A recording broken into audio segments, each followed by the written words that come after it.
La caravane de Formule 1 est au Canada, et nous allons voir quelques histoires intéressantes se dérouler devant nous, en commençant par la bataille interne de l'équipe chez McLaren, la pénalité imminente de Verstappen et en finissant par les gros points d'interrogation sur Ferrari et Mercedes. Qu'est-ce que le Canada nous a caché?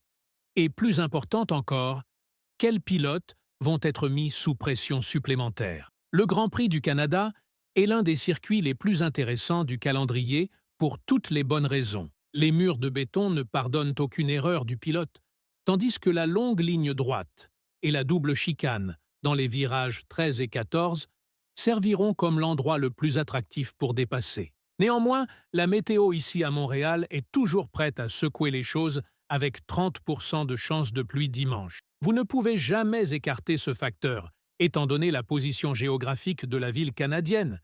Et en plus de cela, vous avez quelques histoires intéressantes dans cette saison, en commençant par Verstappen et sa pénalité de course imminente. Le quadruple champion du monde a 11 des 12 points nécessaires pour recevoir une interdiction de course, et Helmut Marko a déclaré haut et fort que Verstappen a été demandé de conduire prudemment dans les 2 prochaines courses. Quand nous atteignons l'Autriche, 2 de ces points de pénalité vont expirer, mais considérant la tension dans le championnat des pilotes, Verstappen pourrait être forcé de faire un mouvement qu'il n'aimera pas du tout, risquant l'interdiction de course à une plus grande étendue. C'est là que Red Bull doit être au sommet de leur jeu au Canada. Ils ont montré quelques fissures de confiance à Barcelone, et malgré ne pas avoir d'autre choix, l'arrêt au stand avec les pneus durs était le premier domino à tomber de la position 3 à la position 10 de Verstappen à la fin de la course. La frustration du Néerlandais va être montrée à Montréal aussi, parce qu'il va vouloir revenir au pilote McLaren de manière rapide. Oui, il déclare constamment que c'est une saison dans laquelle il n'a pas de chance dans le championnat, mais n'oublions pas sa conduite de classe magistrale à Montréal l'année dernière, quand beaucoup ont surnommé Norris comme étant le gagnant. Mais Verstappen a montré encore et encore pourquoi il est le roi de la pluie et le roi des conditions mixtes, d'où nos espoirs étant extrêmement élevés sur le plus grand égalisateur de tous les temps. D'autre part, nous ne devons pas oublier la bataille en cours entre les 2 pilotes McLaren. Piastri et Norris sont séparés de 10 points dans le championnat des pilotes en faveur de l'Australien, et la pression a continuellement augmenté sur Norris pour combler l'écart et reprendre la tête du championnat, mais le fait que Piastri ait maintenant plus de victoires que lui chez McLaren pourrait le hanter un peu, étant donné le fait qu'il fait partie de l'équipe depuis 2019. Lando et le Canada ont définitivement des affaires inachevées, ici, après sa première victoire en carrière à Miami. Au Canada, l'arrêt au stand n'a pas du tout joué en sa faveur. Le timing a favorisé Verstappen et il n'avait pas ce qu'il fallait pour rattraper le Néerlandais, ce qui semblait maintenant un moment pivot dans la lutte pour le championnat. En ce qui concerne l'équipe basée à Woking, les pilotes peuvent se battre sur la piste. À part Verstappen, il n'y a pas d'autres pilotes qui émergent comme un concurrent légitime pour le championnat. Et à moins que quelque chose de dramatique arrive, ce sera ce trio pour le reste de la saison. Le Canada sera encore un autre champ de bataille pour ces 2, où Piastri serait le favori des fans à cause de son attitude, tandis que Norris devrait vaincre des milliers d'allégations faites contre lui dans les saisons précédentes. N'oublions pas Mercedes non plus. L'équipe basée à Brackley a préparé un package d'amélioration au Canada après ce qu'ils ont décrit comme un week-end piquant en Espagne. Évidemment, 2 abandons à cause de raisons mécaniques pour Antonelli à Imola et Barcelone ne passeront pas facilement pour l'équipe qui se bat pour la position 2 dans le championnat des constructeurs. Russell et son coéquipier auront cependant une toute nouvelle chance de se prouver sur un asphalte beaucoup plus frais à Montréal, ce qui, rétrospectivement, a beaucoup bénéficié à Mercedes dans le passé. C'est quelque chose sur quoi James Allison espère que la W16 peut compter.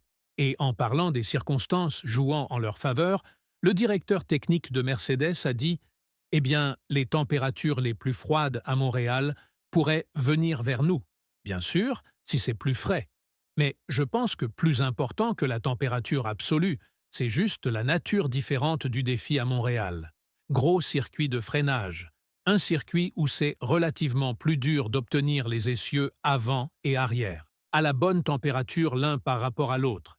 Et c'est une piste où nous avons eu tendance à trouver nos marques relativement bien dans le passé. Que l'équipe basée à Brackley puisse ou non emporter une place sur le podium ici, à Montréal, après un triple en tête dévastateur, le temps le dira.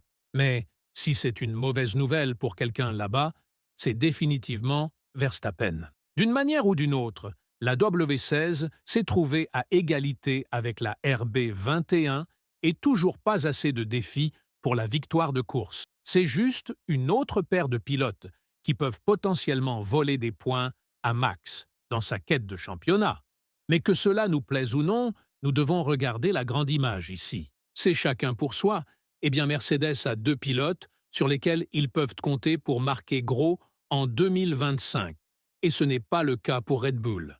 Nous laisserons cette bataille se dérouler dimanche, et en attendant, voyons ce que l'équipe qui est deuxième dans le championnat des constructeurs nous a préparé. La place sur le podium de Leclerc en Espagne a propulsé les espoirs pour Ferrari de répliquer ce succès au Canada.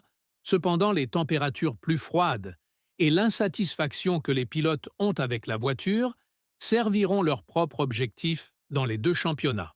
D'autre part, Lewis Hamilton n'est pas heureux du tout avec la direction dans laquelle son équipe bouge. Tôt ou tard, il va commencer à poser les grandes questions et quand vont-ils se concentrer sur 2026? Comme toutes les choses se présentent, une place sur le podium est quelque chose qui va définitivement rajeunir les chances d'Hamilton d'être compétitif dans le reste de la saison.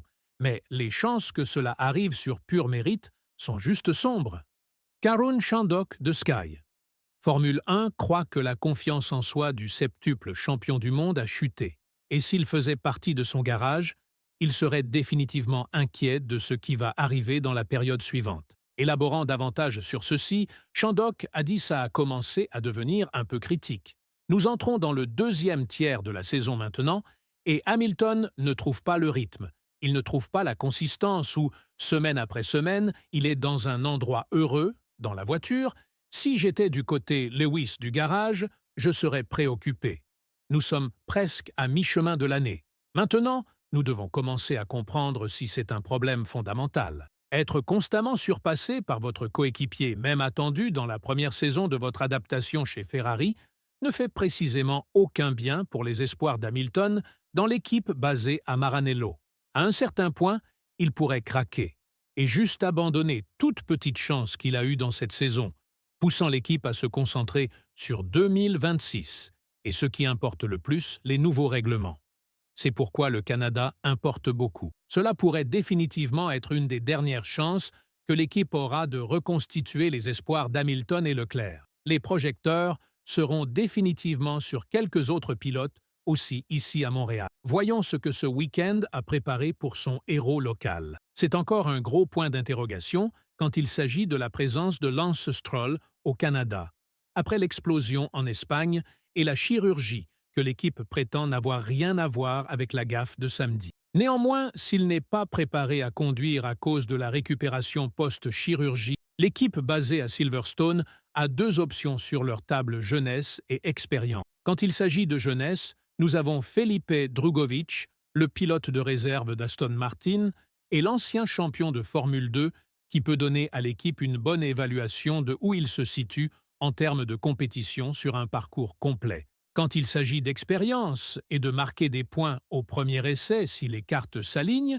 alors nous avons Valtteri Bottas. Le Finlandais pourrait utiliser cette course pour augmenter ses chances d'obtenir un siège à partir de 2026 en avant, celle qui était déjà forte avant que l'opportunité avec Aston Martin ne se présente même. C'est à l'équipe de choisir quel chemin ils vont prendre, mais une chose est sûre, la discipline de Lance Stroll doit changer massivement. Même s'il participe ici au Canada, il ne peut pas se permettre une autre gaffe comme celle de Barcelone, parce que des gens de haut profil vont commencer à poser des questions.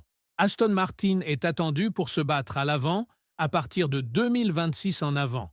Et si Lance se comporte comme il le fait, une pression sérieuse sera appliquée sur lui pour être remplacé tôt plutôt que tard, malgré le népotisme qui a englouti l'équipe. Et n'oublions pas le cas Yuki Tsunoda non plus. Le pilote japonais sera sous une pression énorme après sa performance à Imola et Barcelone, surtout en qualification. Red Bull doit marquer des points avec la deuxième voiture aussi.